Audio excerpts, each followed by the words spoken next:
Ha nacido el rey de la casa esta mañana, cantan de alegría padres y hermanas, un varoncito para hacerle honor al noble apellido del progenitor.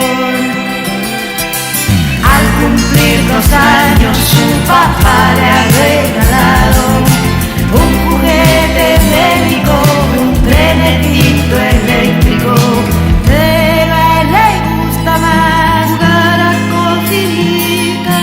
Y el papá se asusta y dice: este niño ha resultado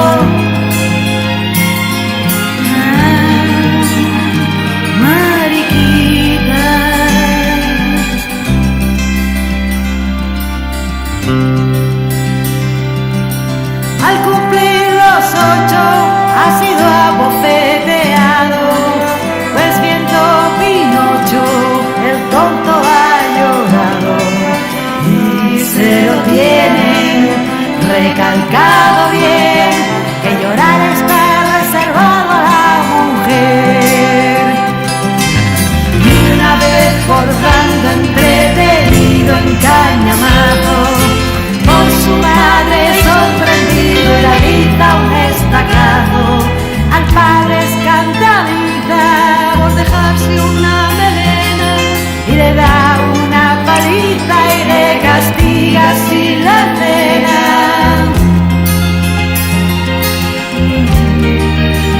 Y le llama nena.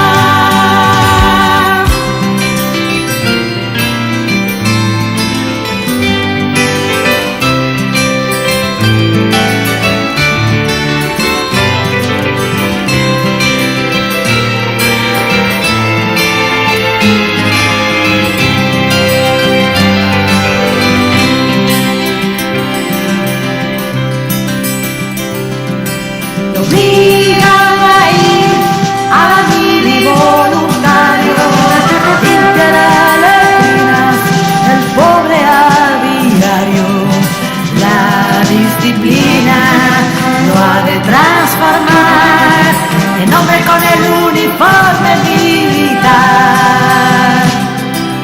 Vuelve de la mili sin que nada haya cambiado, saca al padre de quicio el desnaturalizado, le echa de la casa sin dinero y sin comida y se va silbando a enfrentarse con la vida.